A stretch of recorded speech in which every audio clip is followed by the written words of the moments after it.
Que la grâce et la paix du Seigneur vous soient multipliées de partout où vous nous suivez.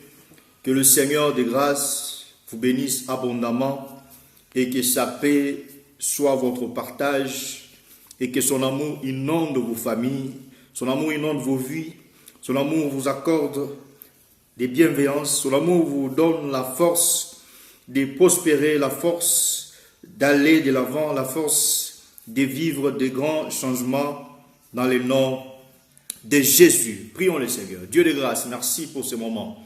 Merci pour ta grâce, merci pour ta bonté. Seigneur, je recommande ton peuple entre tes mains. Lève-toi, ô Dieu, et tends ta main. Lève-toi, ô Dieu, agis. Lève-toi, ô Dieu, révèle-toi, Seigneur. Je voudrais, ô éternel Dieu de grâce, que ta bénédiction accompagne ton peuple. Tu nous as élevés au devant du peuple, Seigneur, ô Dieu, pour bénir simplement le peuple. Il est écrit, quand Aaron se lèvera, son travail sera de dire que l'Éternel te bénisse et qu'il fasse luire ta grâce, ta face sur lui. Seigneur, lorsque la grâce et la paix soient sur le peuple qui nous suit, soit sur tout un chacun qui nous suivra, Père éternel Dieu, que ton amour inonde, ô Dieu de grâce de vie, en ton nom Jésus nous prions, et que ce message, ô Père, bénisse quelqu'un, transforme de vie et accorde, ô Dieu, le changement et les âmes gagnées dans l'église au nom de Jésus. Soit celui qui va nous conduire, soit celui qui va nous parler, soit celui qui sera l'enseignant véritable. En ton nom nous prions et nous disons Amen. Que le Seigneur vous bénisse, que le Seigneur vous soit favorable, que le Seigneur vous accorde encore une fois des multiples bénédictions de sa part. Il est écrit, c'est la bénédiction de l'Éternel qui enrichit et elle ne se fait suivre d'aucun chagrin. Il est écrit que c'est la bénédiction de l'Éternel qui enrichit. Cela veut dire que la richesse n'est pas une bénédiction, mais en réalité, c'est quand tu as la bénédiction, ainsi la richesse viendra, la richesse sonnera à ta porte. Mais c'est quoi la bénédiction? Si tu me poses la question, je dirais que la bénédiction, c'est tout un pays. La bénédiction, c'est tout un homme. La bénédiction, c'est Canaan. Canaan est le quatrième fils de Cham, qui était le troisième fils de Noé. Cham, pour avoir vu la nudité de Noé, l'Écriture témoigne, l'Écriture dit que Noé l'a maudit. Il a dit, maudit soit non pas Cham, mais Canaan, son quatrième fils. Qu'est-ce que cela veut dire? Il dit, maudit soit Canaan, tu seras esclave et esclave, l'esclave des esclaves de tes frères. Ah, cela veut dire que ce que Cham a commis comme péché, comme iniquité, cette malédiction est descendue à son fils qui était quatrième de sa lignée. Donc, cela veut dire que la malédiction du père Cham est descendue à la quatrième, donc au quatrième fils, à son quatrième fils. Vous voyez pas ça? Nous comprenons que Cham n'avait pas commis un péché, Cham n'avait pas commis une transgression, mais à cause de la malédiction, à cause de la transgression de son père, il a porté juste une malédiction, il a porté juste le péché que lui-même n'avait pas commis. C'est Cham là, c'est Canaan là, c'est la personne de Jésus, lui qui était sans péché, lui qui était sans transgression, lui qui était bien aimé dans le Seigneur pur. Même Pilate l'a déclaré pur, car il a dit, je n'ai point trouvé des péchés envers cet homme. Même Pilate l'a déclaré pur. Mais les Juifs, les Israélites disent, c'est lui qu'il faut crucifier. Ah, il a porté le péché de Cham. Cham ici qui représente l'humanité. Cham ici qui représente tous les hommes qui ont été péchés et qui sont privés de la gloire de Dieu. Lui, Canaan, a porté le péché de Cham qui représente l'humanité. C'est ça le Seigneur Jésus qui porte le péché de l'humanité tout entière. Mais Canaan qui est un homme, Canaan c'est aussi une terre. Parce que plus loin, Canaan deviendra une terre qu'on appellera la terre de Canaan, que le Seigneur donnera à Abraham. J'aimerais te dire que cette terre de Canaan était sortie de la bouche de l'Éternel comme une terre bénie. Oh, gloire au Seigneur. Car il dira à Moïse, je vous mènerai dans un pays bon et beau et vaste.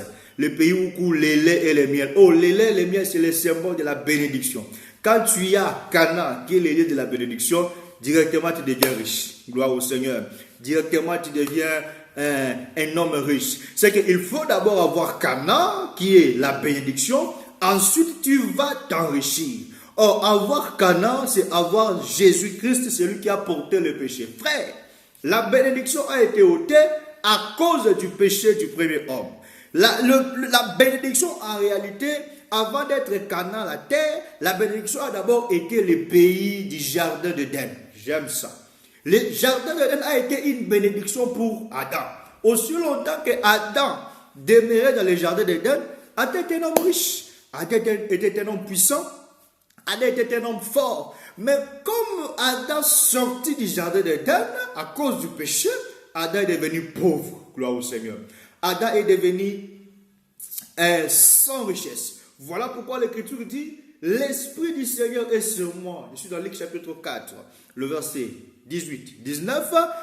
Et parce qu'il m'a oint pour annoncer une bonne nouvelle aux pauvres. J'aimerais te dire que la bonne nouvelle pour un pauvre, c'est la nouvelle de la bénédiction, c'est la nouvelle de la richesse. Un pauvre n'attend bien aimé dans le Seigneur que d'être béni par une richesse quelconque. Vous voyez? L'exemple des pauvres qui mendient, qui demandent l'argent, ils n'ont besoin que de l'argent pour être satisfaits.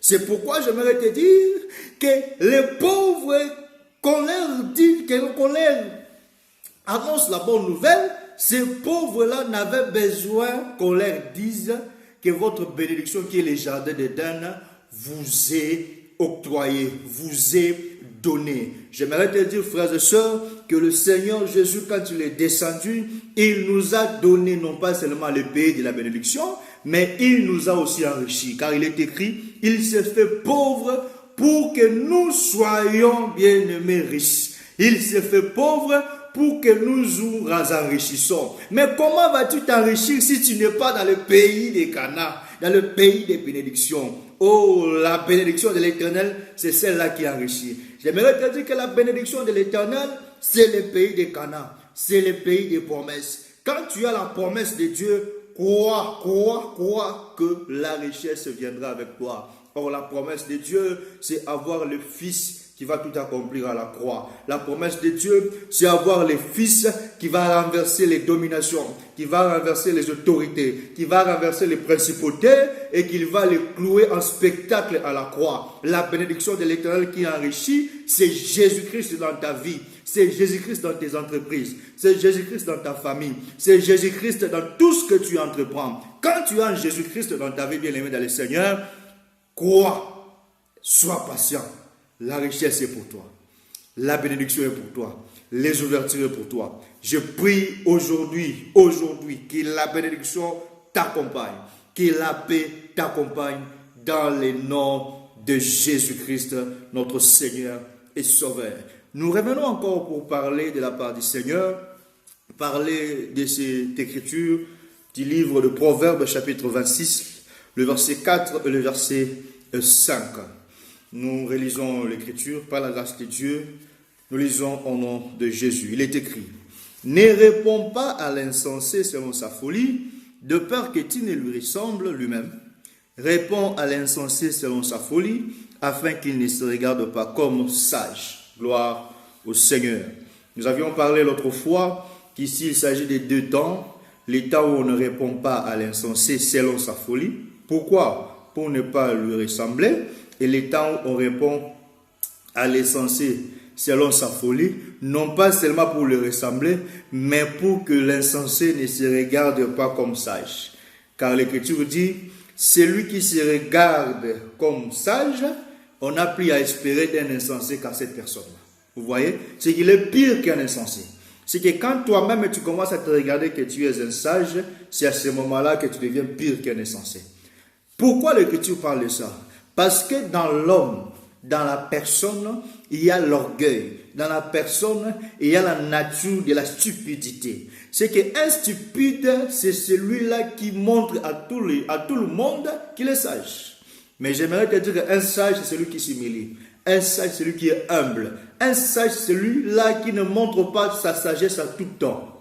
Un sage, c'est celui qui attend patiemment que son temps arrive. Pourquoi? Pour accéder à la sagesse. Je prends l'exemple de Salomon. Salomon était un sage, bien aimé dans le Seigneur. Remarquez que Salomon était calme. Il n'a pas précipité la royauté. Mais les stupides comme les Adonija, les stupides comme les Absalom, ils ont précipité, bien aimé dans le Seigneur, à entrer dans la royauté. Absalom a renversé son père David. Il a renversé, il a chassé. Mais sa fin, il s'est retrouvé mort et oublié, bien aimé dans le Seigneur.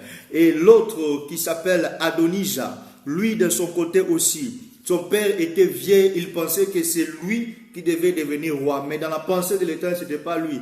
C'était un petit jeune Salomon qui était là, qui attendait. Bien aimé dans le Seigneur, Adonija s'est précipité dans la stupidité. Car il a pensé qu'il est sage.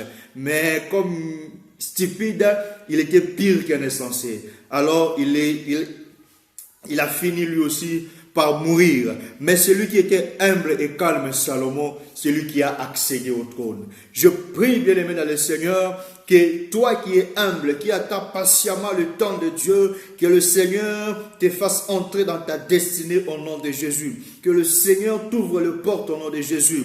Que là où, bien-aimé dans le Seigneur, tu ne voyais plus, bien-aimé, une lueur d'espoir. Je prie que le Seigneur t'accorde cette lueur d'espoir au nom de Jésus. Va de l'avant et démontre par le Seigneur que tu n'es pas appelé à rester stagnant, à rester statique, mais tu es appelé à la mobilité afin de saisir les promesses et d'accomplir de grandes choses au nom de Jésus. Je disais, bien aimé dans le Seigneur, que la deuxième partie de ce verset était qu'on dit de répondre à l'insensé selon sa folie afin que lui ne se regarde pas comme sage. Vous voyez?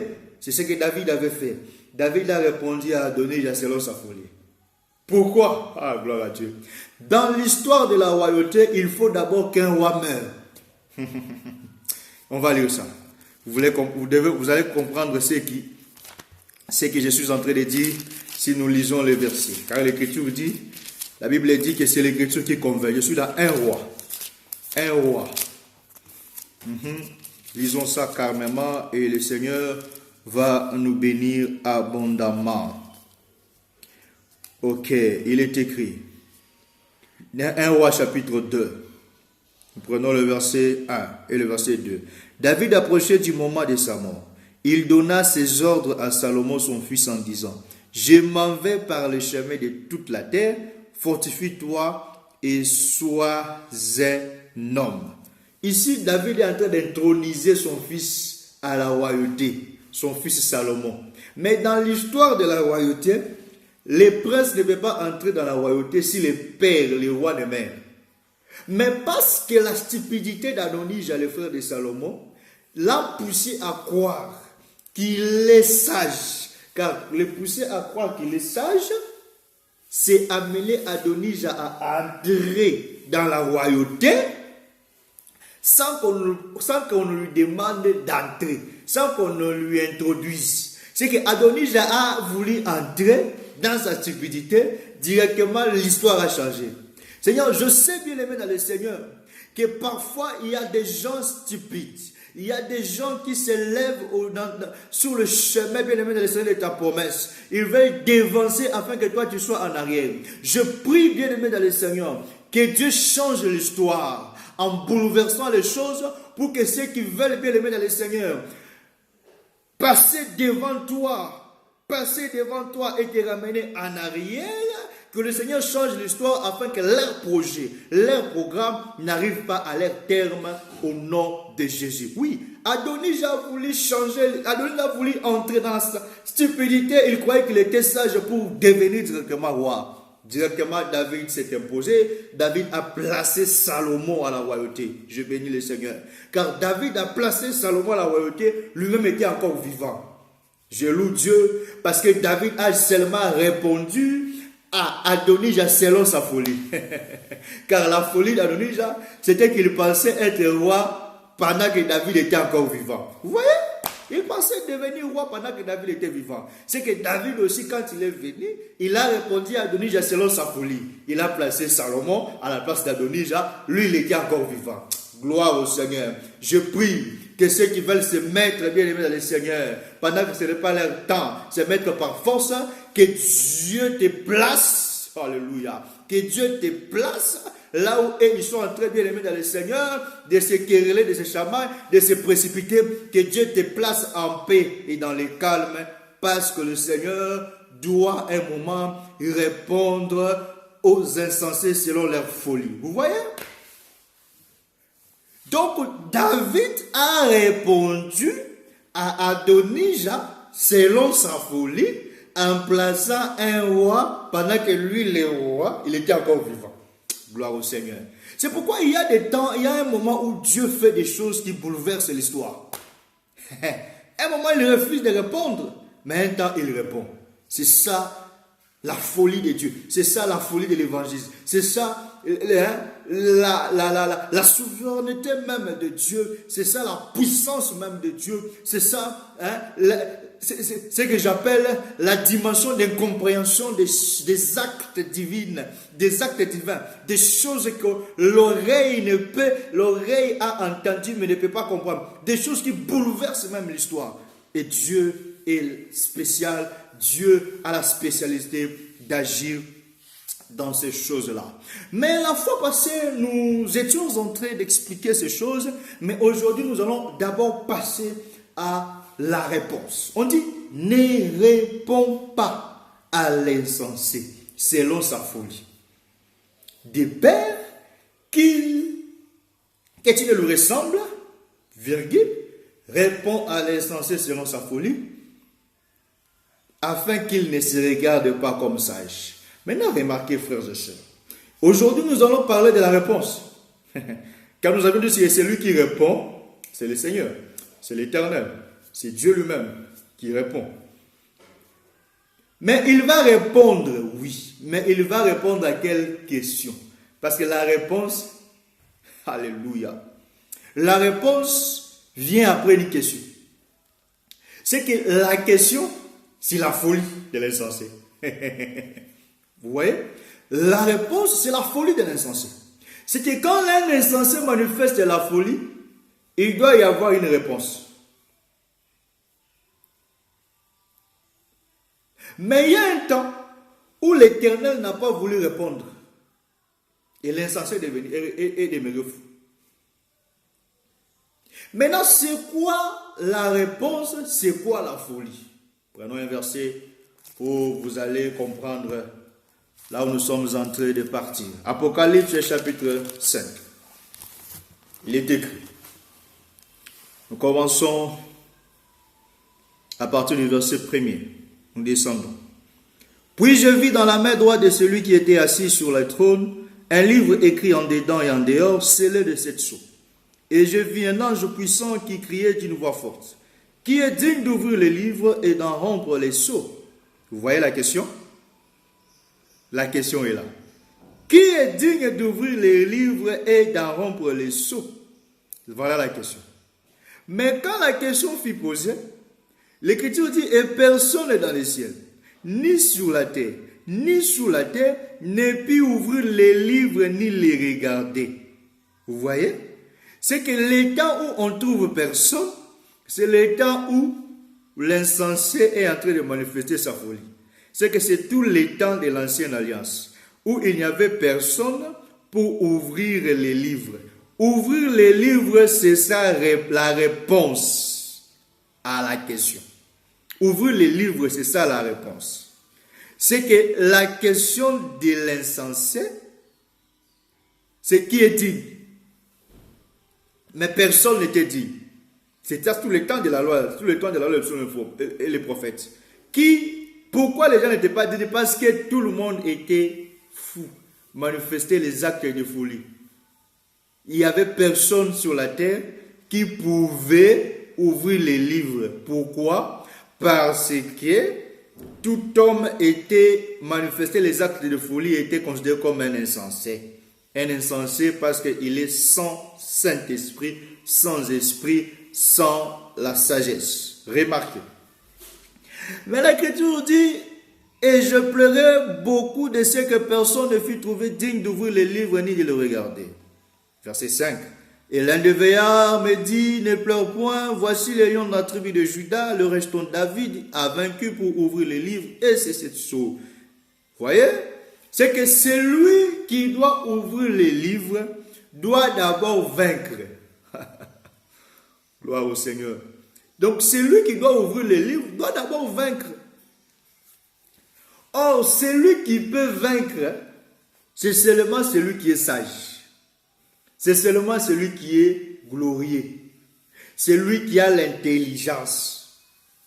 Parce que la sagesse, c'est quand on l'a, directement on a aussi l'intelligence.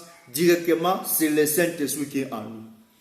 Or, l'Esprit, le Saint-Esprit, nous donne la capacité d'aller dans la bataille. Nous donne la capacité, bien aimé dans le Seigneur, de combattre. Dans Actes chapitre 1, le verset 8, l'Écriture est en train de dire que vous recevrez une puissance, le Saint-Esprit sur vous. Vous voyez?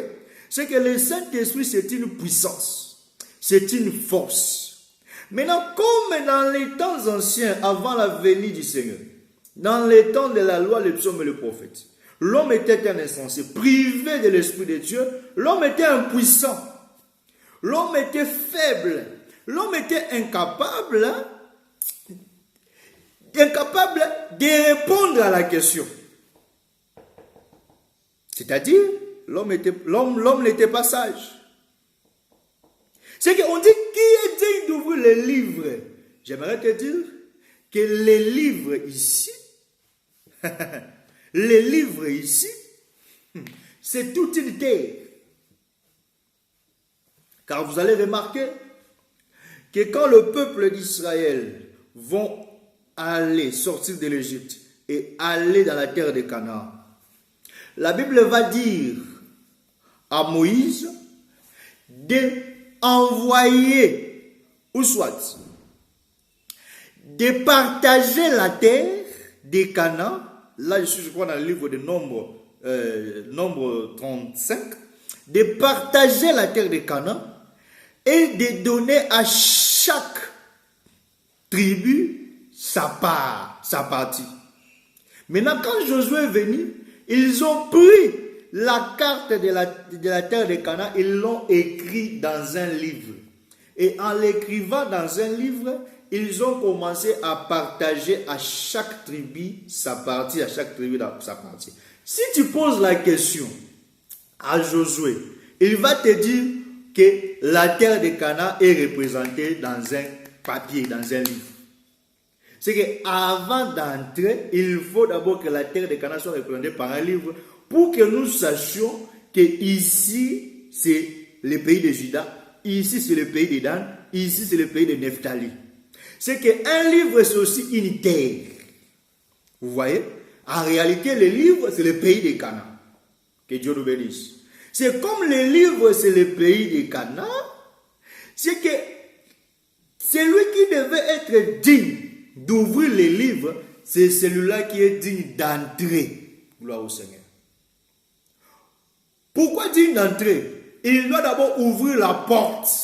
Celui qui doit être digne d'entrer doit d'abord ouvrir la porte. Or, l'incapacité, l'homme était incapable d'entrer. Pourquoi? Parce qu'il y avait les Jourdains qui séparaient, qui empêchaient le peuple d'entrer dans les Canaan. Pour entrer, il fallait la main divine. Voilà pourquoi le Seigneur a dit à Moïse et à Josué, pour entrer dans le pays, Josué va dire aux anciens, aux sacrificateurs, de prendre l'arche et d'avancer au milieu du Jourdain et de se poser et le Jourdain va s'ouvrir. Vous voyez? Qui a ouvert la porte? C'est l'arche. C'est que qui est digne d'ouvrir la terre de Canaan? C'est l'arche. Or, qui est l'arche? Selon Nombre chapitre 11, le verset 25, l'arche c'est l'Éternel. Car il est écrit, quand le peuple va à la guerre, Moïse dira, et il va élever l'arche de l'alliance, Moïse dira, lève-toi Éternel, combat pour le peuple. C'est que l'arche de l'alliance, selon Nombre chapitre 11, le verset 25, c'est l'Éternel et Dieu lui-même. C'est que pour ouvrir les Jourdains afin que le peuple puisse passer, il fallait l'intervention de l'Éternel lui-même. C'est que celui qui était digne d'ouvrir les livres et d'en rompre le sceau, qui est le pays des Canaan, c'était l'Éternel et Dieu lui-même. Vous voyez? C'est que celui qui devait répondre à l'insensé, c'est celui-là qui n'avait pas sa demeure sur la terre. C'est celui-là qui n'avait pas sa demeure parmi les hommes. C'est que c'était l'Éternel et Dieu lui-même. Gloire au Seigneur. C'est que cela veut dire que si l'Éternel refusait de répondre, parce que l'Éternel ne voulait pas ressembler à l'insensé. Parce que ressembler à l'insensé, c'est porter la nature de la stupidité de l'insensé, c'est être comme l'insensé, c'est devenir comme lui. C'est que l'Éternel ne voulait pas. C'est pourquoi on dit, il y a un temps où on ne répond pas à l'insensé. C'est que la question ici, c'était qui est digne d'ouvrir les livres. Les livres, c'est la terre de Canaan, vous comprenez?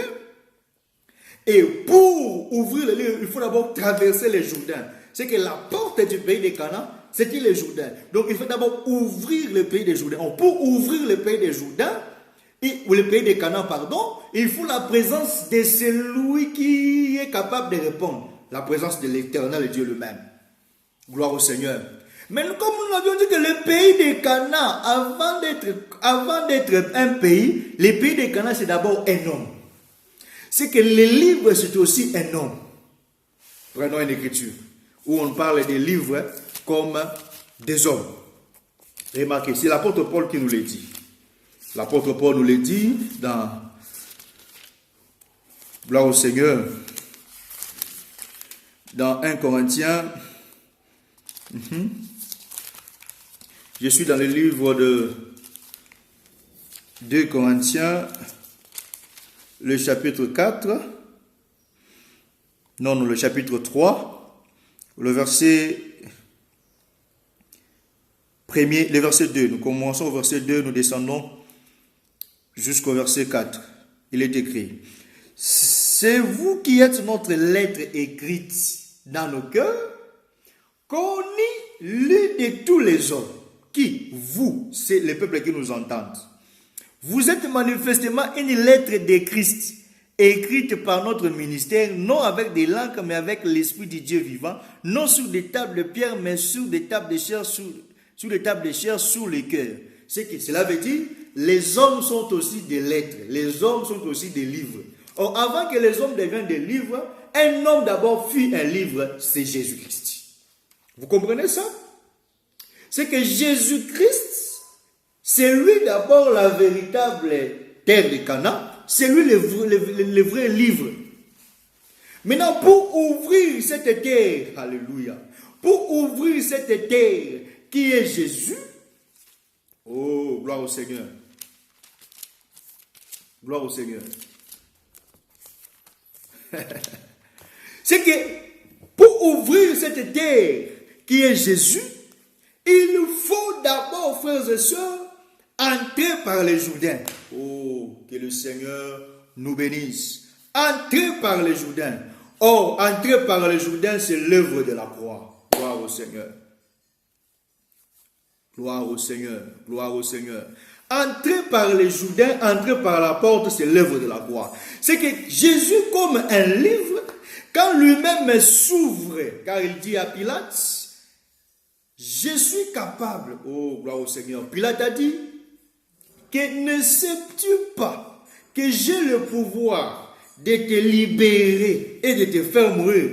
Jésus dira à Pilate, tu n'auras sur moi aucun pouvoir qui ne t'ait donné du ciel. Je bénis le Seigneur parce que celui qui a tué Jésus, c'est Jésus lui-même qui s'est donné. Ce n'est même pas Pilate, ce n'est même pas les Juifs. Parce que Jésus lui-même s'est donné. C'est que le Seigneur Jésus, comme un livre, lui-même a ouvert les livres qui étaient sa propre personne. C'est que l'Éternel Dieu de grâce, comme le pays de Canaan, lui-même l'Éternel a ouvert la porte pour entrer au pays de Canaan. L'Éternel lui-même, comme le jardin d'Éden, lui-même a ouvert la porte du jardin d'Éden qui était fermée. L'Éternel lui-même, comme le ciel, lui-même a ouvert la porte du ciel qui était fermée. J'aimerais aussi dire, frères et sœurs, L'Éternel lui-même, comme la bénédiction, lui-même a ouvert la porte de la bénédiction afin que nous soyons enrichis. Oh, gloire au Seigneur. C'est que la question qui est posée, c'est l'Éternel lui-même qui répond à la question. La réponse à la question, bien aimé dans le Seigneur, c'est entrer dans le royaume des cieux. La réponse à la question, c'est l'ouverture, bien aimé dans le Seigneur, dans l'ouverture de portes qui sont fermées. C'est la bénédiction dans la vie. C'est l'ouverture, bien aimé dans le Seigneur, des choses qui étaient emprisonnées, des prisons qui étaient bloquées, des conflits, donc l'ouverture, bien aimé dans le Seigneur, des grandes choses dans la vie de ceux qui s'attachent à Dieu. J'aimerais te dire, bien aimé, que le Seigneur qui a donné la réponse à la croix, il a ouvert les ciels et il nous a donné la bénédiction. Il a ouvert les cieux et il nous a donné les ouvertures. Il a ouvert les cieux et il nous a donné la capacité d'être des hommes forts et des hommes puissants. Il a ouvert les cieux et il nous a donné la capacité de quitter la stupidité et d'entrer dans la sagesse. Comprenez aujourd'hui que la question qui est digne d'ouvrir le livre et d'en rompre le sceau, c'était ça, la question qui était tous les temps de l'Ancienne Alliance, les temps où l'insensé manifestait les actes de folie, manifestait la stupidité. Mais pendant ce temps, Dieu a refusé de répondre. Mais à un moment, il a accepté de répondre et il a dit, je vais descendre. Il a porté la chair, il a commencé à enseigner dans les rues de Jérusalem comme un livre qui donnait les cours au peuple du Seigneur, comme un livre qui donnait le cours à la terre. Après, pour accomplir ces choses, lui-même les livres, qu'est-ce qu'il a fait? Il a ouvert ce livre à la croix. En ouvrant ce livre à la croix, il a vaincu les principautés, il a vaincu les dominations, il a vaincu les esprits impurs dans les lieux célestes et il nous a donné la victoire. Aujourd'hui, nous avons la victoire parce que le Saint-Esprit est avec nous, l'esprit de puissance, l'esprit de force. Et aujourd'hui, nous pouvons marcher avec sagesse, nous pouvons marcher avec intégrité, car la sagesse, c'est fuir le péché. L'intelligence, c'est s'éloigner du mal. Avec le Saint-Esprit en nous, nous sommes capables, bien aimés dans le Seigneur, de marcher dans la sanctification de gloire en gloire. Que le Seigneur vous bénisse, que la grâce de Dieu vous soit multipliée et que la faveur du Seigneur soit votre partage dans le nom de Jésus-Christ. Amen.